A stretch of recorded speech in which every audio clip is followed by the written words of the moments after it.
Jadi tuan-tuan, Allah tidak melihat kepada rupa paras kita. Sebab tu kita jangan sombong kalau kita rasa kita cantik. Ada orang yang bila cantik, Masya Allah, sombong sangat. Ya, sombong sangat. Padahal sombong, cantik ni tak lama tuan-tuan. Cantik ni tak ke mana pun. Buat apa kita nak sombong? Ya, jatuh motosikal, tersagak dekat jalan, udah habis separuh muka sekarang. Tak cantik lagi dah. Ya, cantik pun tak lama, habis kuat 20 tahun. Masuk 60, 70, Masya Allah. Minta maaf lah ya, tak marah saya pula. Habis dah tuan-tuan. Dulu kita tengok Saira Banu, nah, cantik sangat. Cerita Jenggeli 1962. Yahoo, Jenggeli. Oh, kan senang tuan-tuan. Tengok Saira Banu, cal-cal, Mary cali-cal, cali-ja sarap penata. Itu Saira Banu. Sekarang cuma tengok dia sekarang. Ya Allah. Kalau ada Saira baru marah dia tuan-tuan. Itulah hakikat dia. Kita pun gitu juga. Dulu-dulu ganteng. Suami kita segak sangat. Ya Allah, ganteng. Bulu dadanya daripada pusat sampai ke muka. Segak. Sekarang ya Allah, rambutnya dah tak ada dah tuan-tuan. Aduh, itulah manusia. Tetapi jangan takut, Allah tak tengok pada itu. Allah tengok hati kita. Allah tengok pada amalan kita, hati kita bersih ataupun tidak. Di sinilah persoalan hati di sini tuan-tuan. Bagaimana nak menjadikan hati kita bersih, bagaimana nak menjadikan hati kita tenang, bagaimana nak menjadikan hati kita panjang, besar hati. Kita nak menjadi orang yang besar hati, jangan jadi orang yang kecil hatinya. Hati kecil, kecil hati lain, hati kecil lain. Kecil hati. Kenapa sedih ni non? Kak Pi'ah buat kenuri, tak dijemputnya aku tahu. Kecil hati aku. Tak jemput kenuri pun dah kecewa. Biasalah, mungkin dia terlupa, mungkin dia perasan dah jemput awak tapi dia terlupa. Maafkanlah dia. Janganlah kecil hati. Nanti engkau buat kenuri, engkau jemput dia. Tak payah. Tak payah nak kecil hati. Ada orang yang kecil hati. Sebab apa kecil hati? Ya Allah, suami kita, ya Allah, kecil hati Ustaz. Hari ni hari jadi saya Ustaz. Saya tunggu daripada pagi sampai malam Ustaz. Jangan katakan hadiah, ucapan hari jadi pun tak ada Ustaz. Kecil hati Ustaz. Allah, suami awak kan Alzheimer. Janganlah diharap pada dia. Ya Allah. Sebab itu tuan-tuan, kadang-kadang kita ni anggap benda tu kecil, padahal di sisi orang lain besar. Apalah isteri saya merajuk Ustaz, pasal hari jadi dia saya tak ucapkan, saya tak wishkan satu ucapan untuk dia pun dia marah saya Ustaz. Pada kita kecil, tapi pada isteri kita besar. Sebab tu jangan kita anggap semua benda kecil. Sekarang memang tidak meletup sebab kita masih baik dengan isteri kita. Tunggu kita gaduh-gaduh nanti, semua dia ungkit. Ada awak raikan hari jadi saya, ada awak raikan kita punya ulang tahun perkahwinan. Awak apa tahu? Awak kerja. Suami pula jawab, kalau aku tak kerja apa kau nak makan? Engkau pula kerja, makan.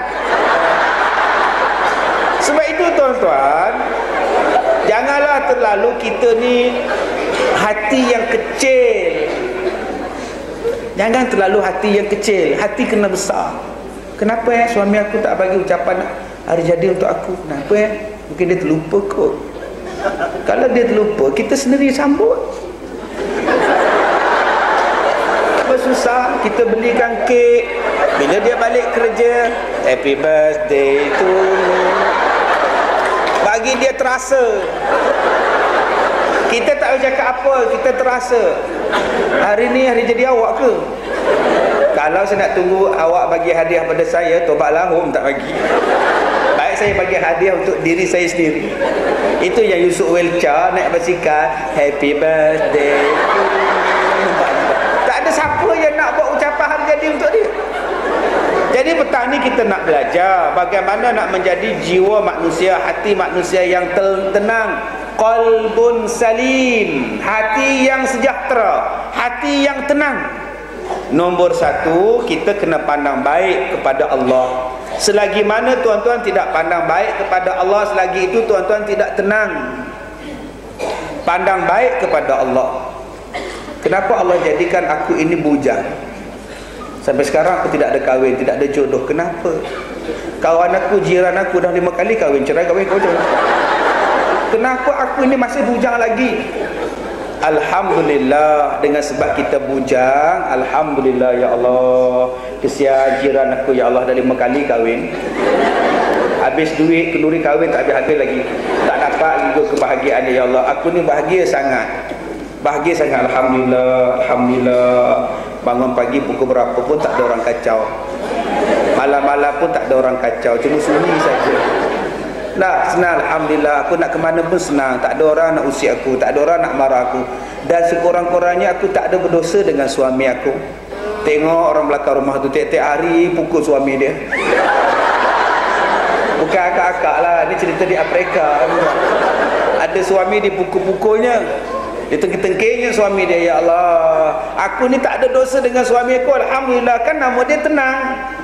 Barulah nama dia tenang. Sifat manusia ini yang pertama saya katakan tadi, kena jadi qanaah. Kita kena jadi qanaah. Apa dia qanaah? Memadai dengan apa yang ada. Dan kita kena beranggapan bahawa apa yang Allah bagi pada kita itu adalah yang terbaik. Itu yang terbaik. Masya Allah, Allah jadikan aku buta, alhamdulillah. Aku tak nampak dosa, alhamdulillah. Sampai bila nak buta? Selama mana hidup. Nanti dalam syurga tak ada buta. Sekarang berapa lama sangat nak hidup? Biarlah buta. Cuma jangan ambil garpu cocok pula mata. Ya Allah, aku nak buta lah ya Allah. Jangan, itu namanya tak sihat. Tapi Allah jadikan kita tak nampak. Kalau kita redha, Nabi kata syurga. Berapa banyak mata kita besok akan disoal di hari kiamat, tuan-tuan. Akan disoal di hari kiamat. Takut. Sebab tu kena jaga mata. Yaghuddu min absarihim, jaga mata. Hai ya Allah, saya ni duduk tingkat atas nah ya Allah. Tengok cermin ya Allah, banyak benar orang sadai bawah tu. Kalau saja-saja pergi tengok teropong mana teropong mana. Tanya pula teropong pula. Besok mata ni akan disoal di hari kiamat. Ni yang takut tuan-tuan. Sebab tu ya Allah, masya-Allah saya takut. Kita duduk pergi makan ke pergi berjalan mana-mana, cuba tengok orang ya Allah pakaiannya menjolok mata ya Allah. Ya Allah, tak tengok rugi. Tengok dosa pula. Sebab itu kita kena sabar. Nombor 2, bagaimana nak jadi orang yang tenang, orang yang qalbun salim. Kita kena jadi orang yang sabar. Nombor 1, kita jadi kena orang yang qanaah. Qanaah memadai dengan apa yang ada. Allah kurniakan kita anak, kita memadai, syukur dengan anak yang Allah anugerahkan. Kita dapat suami, memadai dengan suami. Dapat isteri, syukur dengan Allah anugerahkan isteri pada kita. Ini sifat qanaah. Semua orang dia suka nampak apa yang ada orang, apa yang ada orang lain dapat, apa yang orang lain ada. Yang tu dia tengok. Dia tengok isteri dia, dia compare dengan isteri orang. Macam mana dapat macam ni?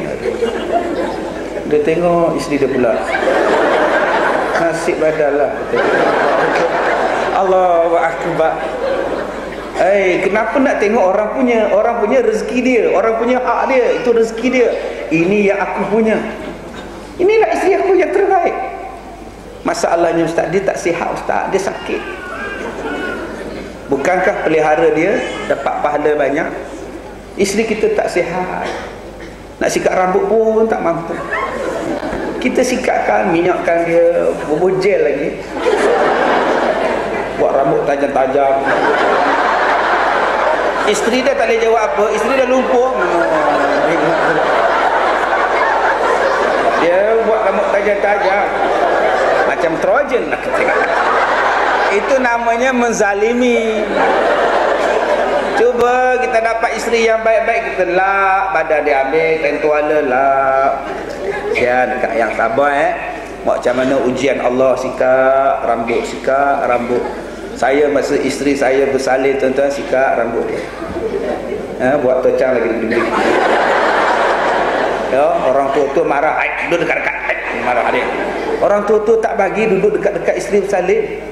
Dalam pantang-pantang duduk jauh-jauh. Saya tanya kenapa duduk jauh-jauh, kan dia bersalin, dia baru melahirkan anak dia. Kalau kita duduk sebelah dia, jadi semangat dia. Orang tua tu dulu tak bagi, duduk jauh.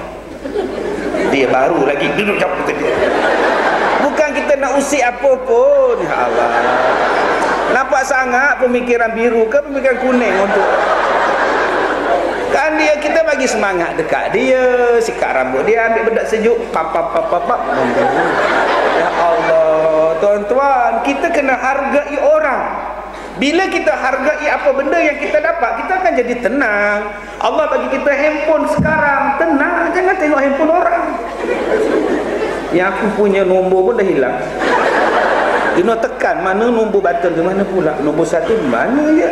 Tak apa tuan-tuan, janji boleh orang telefon, kita boleh angkat, janji kita boleh telefon orang, sudah. Itu kegunaan handphone. Tahu mana sangat nak dapat handphone canggih-canggih, ustaz boleh ambil gambar ustaz. Sampai bila nak ambil gambar? Nak ambil gambar sendiri. Dia duduk atas rumah dia, dalam rumah dia ambil gambar dia. Dah botak gitu dia. Tak payahlah tuan-tuan. Kadang-kadang kita tak bersyukur. Akhirnya bila kita tak qanaah dengan apa yang kita ada, sebab tu kita tak tenang. Kita duk tengok suami orang, tak, kita duk compare dengan suami kita. Tak payahlah tuan-tuan. Itu suami kita, buruk baik dia suami kita. Cara kita sekarang bagaimana aku ni nak tenang dengan dia, aku nak hidup dengan dia. Sebab itu kita kena menjadikan, kita kena memahami seseorang yang dipanggil sebagai faqih. Faqih maknanya tolong faham. Suami aku ini orangnya adalah seorang yang panas barat. Jadi macam mana nak kontrol yang panas barat? Jangan bagi dia panas, jangan bagi dia barat. Suami aku ni seorang yang suka beletek, macam mana nak buat? Jadi kita boleh layan dia. Isteri aku ni dia suka beletek, apa cara aku nak buat? Dia nampak plaster, okay. Dia ambil pak, dia pekuknya tuan-tuan. Bukan macam itu. Isteri beletek sebab dia letih, isteri beletek sebab dia penat. Kalau begitu jangan bagi dia penat. Masalah dia ustaz, dia tak penat pun dia beletek ustaz. Tak, mana ada orang yang penat, orang yang banyak masalah saja yang beletek. Maka tuan-tuan jangan bagi masalah. Nak bagi hati orang baik pada kita, jangan bagi orang lain bermasalah dengan kita. Ini dipanggil sebagai qanaah tadi tuan-tuan, memadai. Yang keduanya, sabar. Bagaimana nak menjadikan hati kita tenang, qalbu salim? Sabar. Ada orang lain lebih teruk daripada kita, itu sabar. Ada orang lagi teruk. Masya Allah, saya jumpa dengan orang yang sakit kanser, kanser mata. Begini matanya, udah terkeluar matanya sampai ke sini tuan-tuan. Masya Allah. Akak-akak baru mata sakit, merah mata. Jangan besarkan. Kenapa mata? Biasalah masuk abu. Ini tidak, sakit mata tau. Silau tau. Orang menyampak. Kadang-kadang sakitnya sikit, tunjuknya lebih-lebih. Bayangkan tuan-tuan, matanya nak di sini. Subhanallah.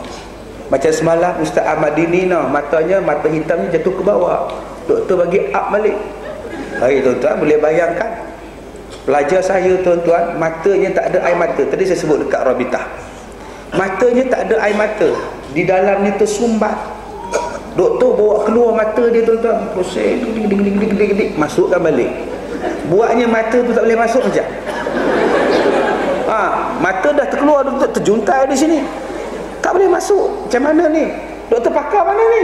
Sudah. Doktor pakar bersalin. Ini macam mana ni?